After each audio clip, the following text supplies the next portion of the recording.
involves integrating community service and citizen participation, and also looking at experiences across different cultural groups.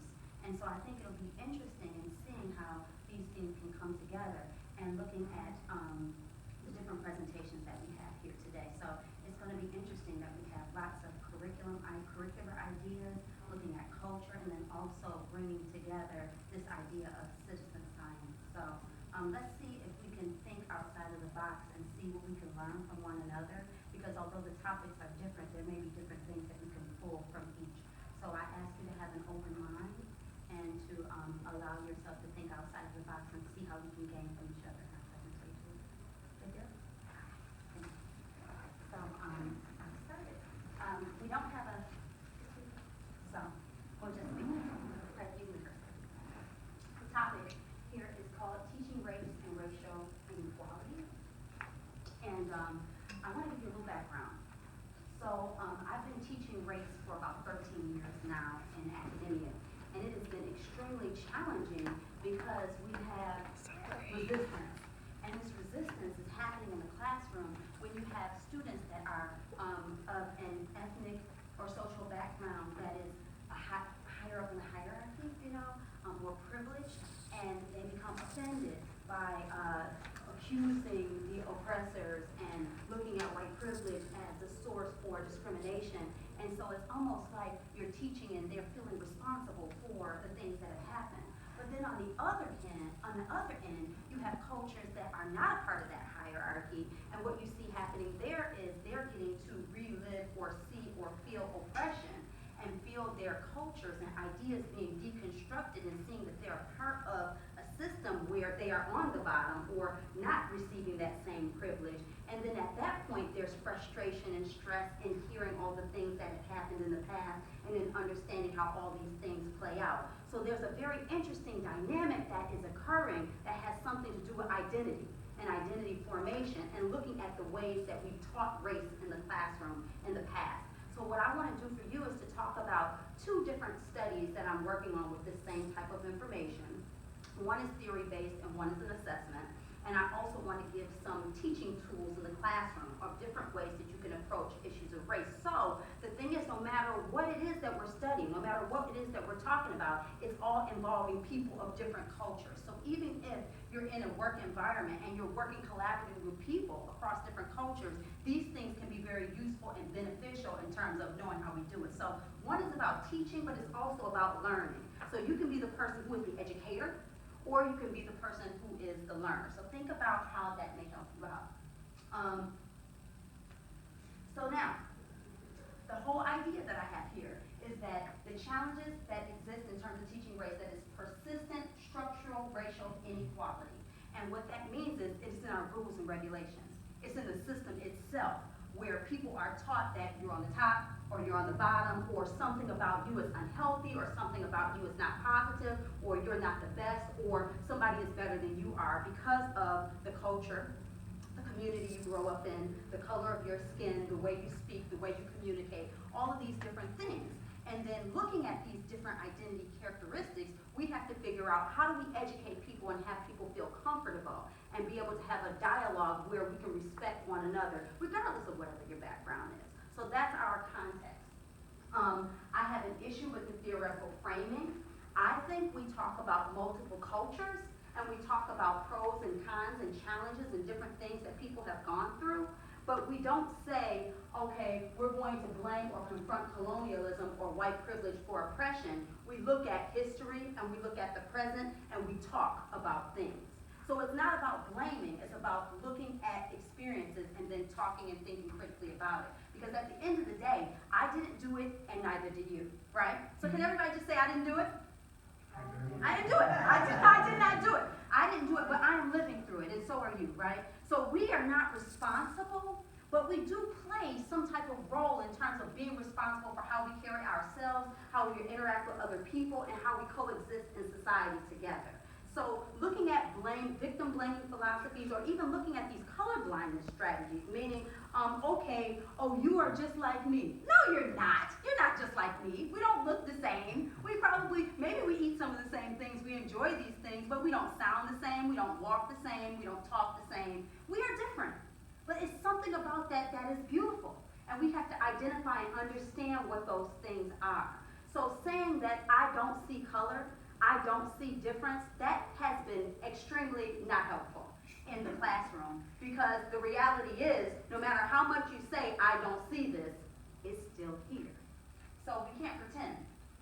Last but not least, macro social forces. Now, some things have happened to me as a result of the rules.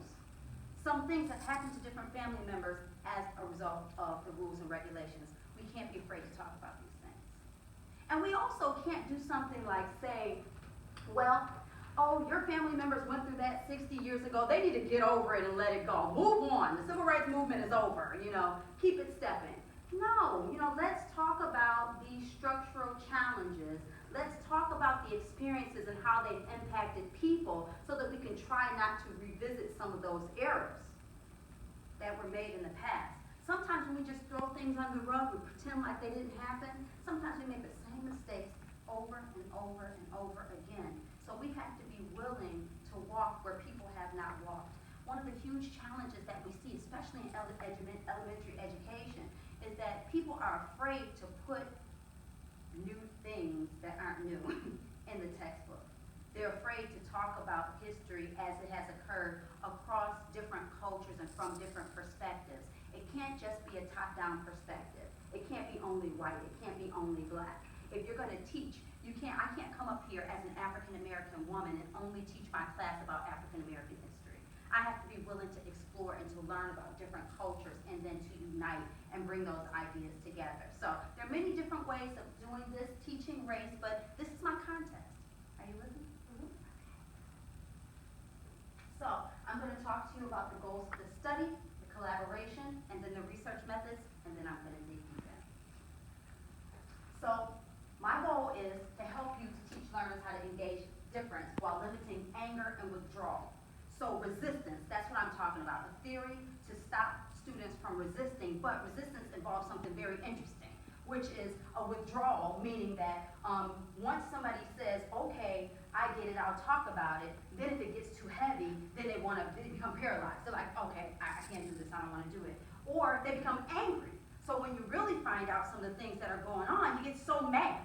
You get so mad that either you want to do something radical about it or, you want to start being nasty. And our goal is to educate, to have dialogue and respect, not to become angry and then to engage in that blame game, because it's hurtful. And that's not what we're trying to do. We're trying to move forward, but we have to move forward through understanding. The core research question of my study is how is racial integration tied to racial inequality? So what this means to me is, like I said before, you have a group of people who are in the majority or the privileged group that can be potentially offended by some of the ideas that exist in the classroom. And then you have the group that is closer to the bottom who may feel some type of way about understanding the deconstruction of the process. I'm telling you that two main core processes have happened. You've either had people saying, let's assimilate, or let's be plural. So what that means is become a melting pot or become a salad bowl.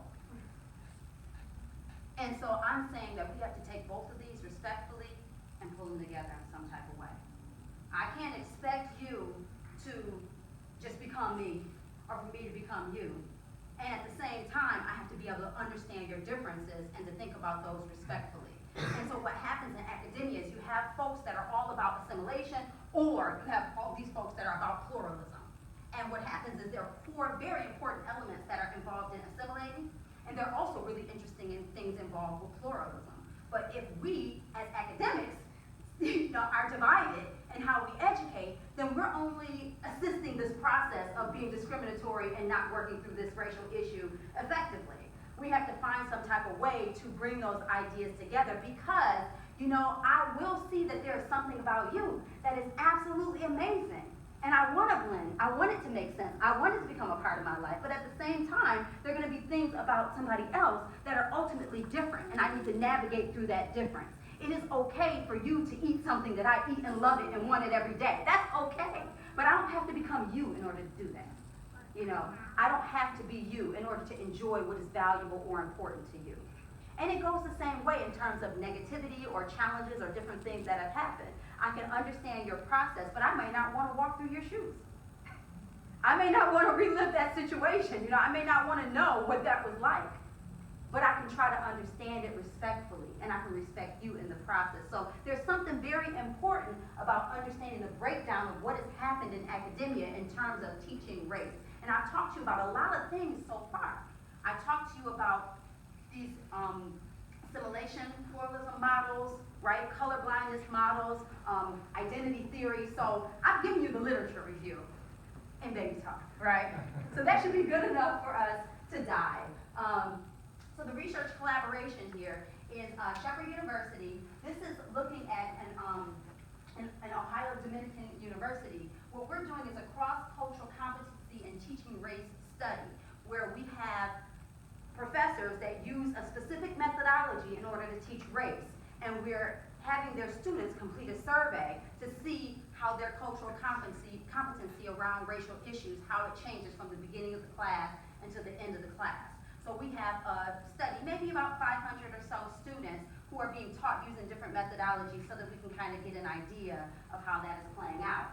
And then the theory, which is theory and practice, which is teaching race online, which is what I want to do a little bit, navigating through some of those ideas right now, looking at these new teaching methods. So I have taught asynchronous online, synchronous online, hybrid courses, collaborative online courses where you teach with students in different countries and you work on modules. So I really invested in looking at different ways of educating students and using technology throughout that process. So looking at how you can utilize technology in efficient ways when you're teaching, and then educate about race in ways that help students to navigate around the issues, where you make it a little bit more personable, and where you give them time to understand and digest the material. So really thinking critically about higher education and ways that you can use technology to help us understand very difficult conversations and very difficult topics and issues. So this is what we're doing. My study fits very well into the ODU study because I have a unique methodology, which is what we're talking about, breaking resistance. So you see how they all come together? So we have theory, and we're actually doing it, and we're looking at very creative ways of using online hybrid tools, and then we're also looking at how that relates and compares to other universities and classrooms and how they're teaching race as well.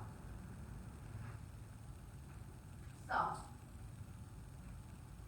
as I said before, we have a pilot study, and it's a 20-item scale. If anybody is interested, I do have a copy of that scale measuring cultural competency. So when we get done, if you would like to see what that looks like, what are people doing, how are they going to measure it, I have it over there so you can take a look at that. And then the key idea here is that we want to look at student, professor, and course characteristics. So check this out.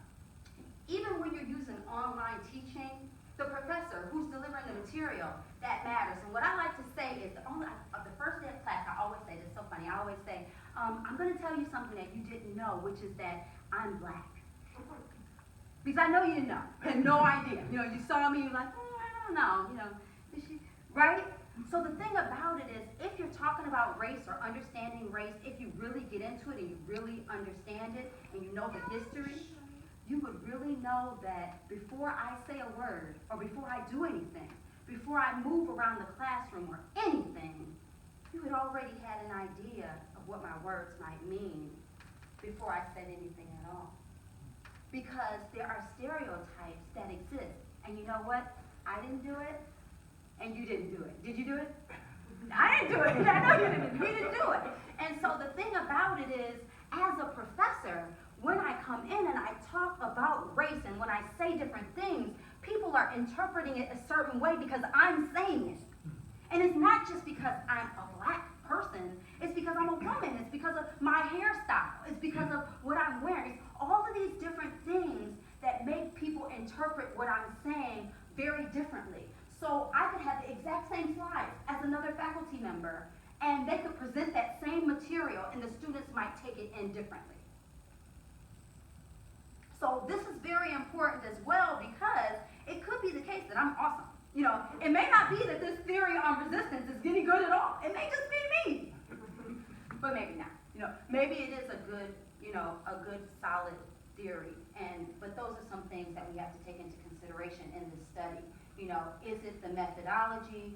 Is it the, is it the faculty member or the students? There's also the COBRA scale where you look at how a student perceives of color blindness. So what is the student's background in terms of how they see race or how they understand, the world? So it's about all of these different things. It's about me as a person. It's about my students as learners, as individuals, and it's about this method. And that is what makes this so slippery, you understand, because coming up with a methodology about teaching something that is so controversial, it's very difficult. It may work for one student, but then again, it may not work for another. But all we can do is keep trying, right? Keep trying to respect one another. Keep trying to make a difference. That's what I want to do. So, key terms, you know a lot about these already, so I can slide through them. I can roller skate through them. But just to make sure you get it, interactive pluralism, that is this idea here where we have a shared understanding of difference. So we are looking at, you're different, I'm different. Let's kind of get together and make sure that we understand that and we respect it and we see it, we know it's there. The interesting piece about this is we're valuing identity and we're trying to center what it is amazing that you've contributed. But you know what? Sometimes people just don't want to spend time doing that. They don't want to spend time learning about how awesome your culture is or how awesome somebody else's culture is. I don't know why people don't want to do that, but people sometimes resist pluralism. They resist taking the opportunity and making somebody else more valuable than they are for that moment. I don't know if it's easy for you. I'm not sure. But taking another culture and putting that culture on a pedestal, that is sometimes challenging. And this is the reason why I'm saying we need to look at blended ways of understanding and exploring. Even though I think personally it's an amazing idea to sit and talk about what we could bring positive from each culture, some people are actually unable to do that. They call it ethnocentrism. You've centered your own culture and you think so highly of what you've been taught that it becomes extremely difficult for you to grab hold to and value distinctly the qualities of other cultures. And you may not, this is learned behavior, all right, understand? In sociology, you call it a social construction. It's not that we're bad people, it's just that somebody has taught us that we are so awesome, that our cultures are so valuable and so dominant and so great that it is really and severely, it's a challenge. It's a serious challenge to raise up somebody else's culture. And the thing about it is you never know that this is the case for you until you sit and try to do it. And so the thing is, because it is socially learned, you could be thinking, oh, I wouldn't do that. That's not the way I do things. I can praise other people. But then you're sitting there, maybe even online, and you're like, wow, I don't want to read this. Now think about that. Has it ever happened to you? Have you ever been sitting there in the privacy of your own space and something came across that was very different and distinct from what you believe in or whatever, and you turned your head and said, I'm not reading this? Anyway, it can happen to all of us. That's all we say. It happened to all of us. And so we are professionals. And then we have students who understand that are young in the game, that have been learned, and they haven't been taught the way some of us as faculty members and such have been taught, but still as adults, as people, this is something that we all struggle with, showing respect to other people in a way that we would show respect to our own culture and ourselves. So here you're talking about raising racial identity salience. That means you're pushing somebody else up, and when you push somebody else up, you might have to come down some, and that's a challenge for some. Next, interactive assimilationism. So here, this is where we try to, this is like the melting pot analogy, like we all become one and we become unique. And this is really interesting because this was a core philosophy that was necessary in order to get people to respect folks from other cultures. So during the civil rights movement, we had to move directly to assimilationism because there was no way that pluralism would work. There was so much hate. There was so much hatred that we had to say, we're American.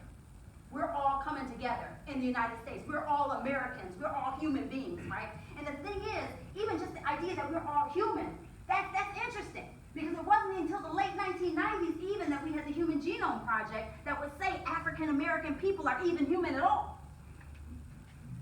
So when you're talking about assimilationism and talking about a model like this, you got to understand when I'm pushing pushing and I'm saying, let's think critically about how we teach race today, is because of our histories, because of what we've gone through, we've had to teach race differently over the years because of where we were as humankind, as people, and how we understood individuals. So when I'm saying to you, we're going to take a shift in how we're teaching about this, understand that it's a sign of the times. And that now I'm saying it's time to push toward a new way of looking at things. But assimilationism, at a certain point, it was necessary. It was necessary to lower the racial identity salience of the privileged population and then to allow other people to melt into that ideology. Now, they said that it was a shared dialogue, but we all know that it was not shared, you understand? Because it was based upon melting into something specific, and it wasn't African American, right? It wasn't groups on the bottom that they were melting into, but that's not the point. The point is that we had to teach and understand, but in doing this, in talking about assimilationism, when you began to melt, you lost cultural identities all over the place because there were some that were silenced in the mode of dialogue. And then it was like, what are you melting into? Who's melting? How are you melting?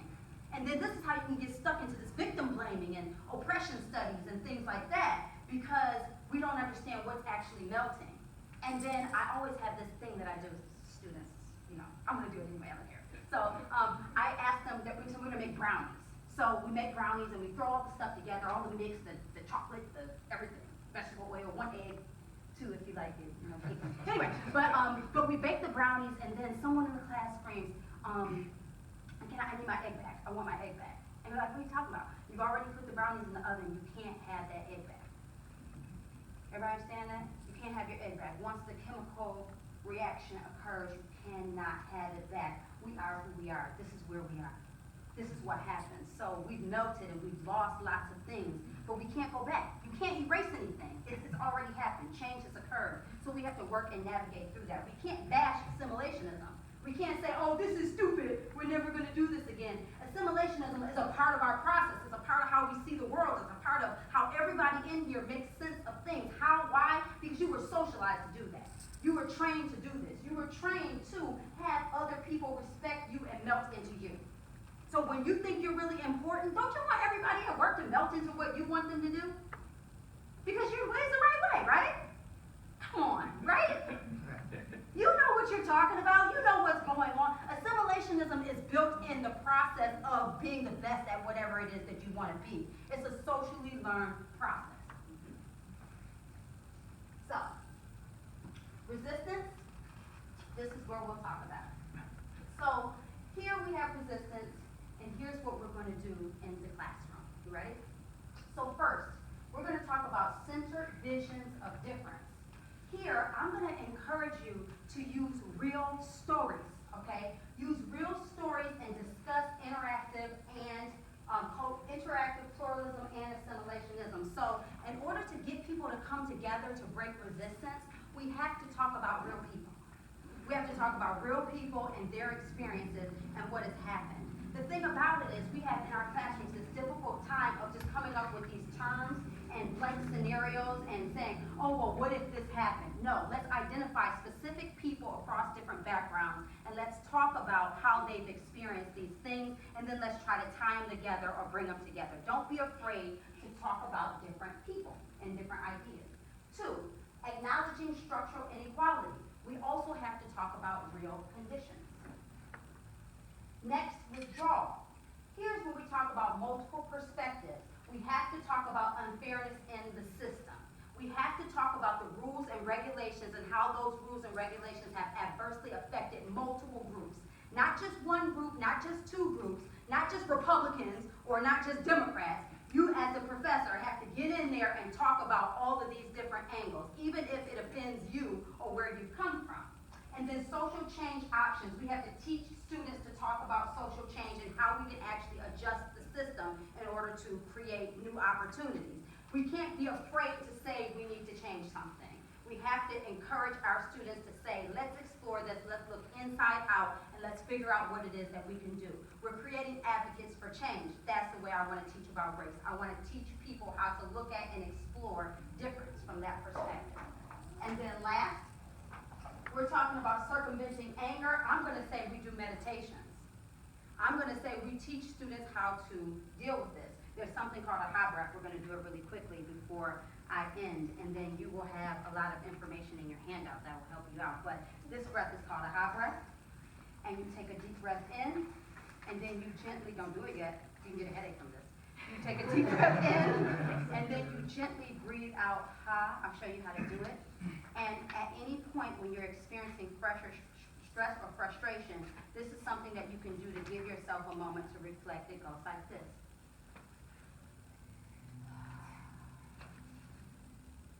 You gotta completely let it out. Try it, see what happens.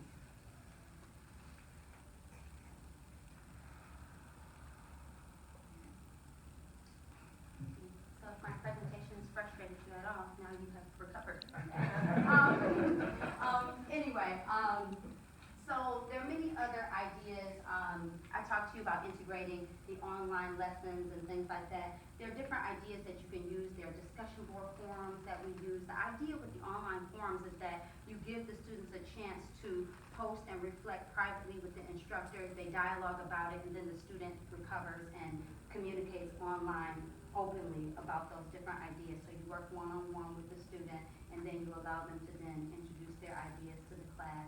You can monitor it, you can do different things, all types of creative ideas. If you want to talk to me about those things later, I'll be happy to communicate with you. You have my email address.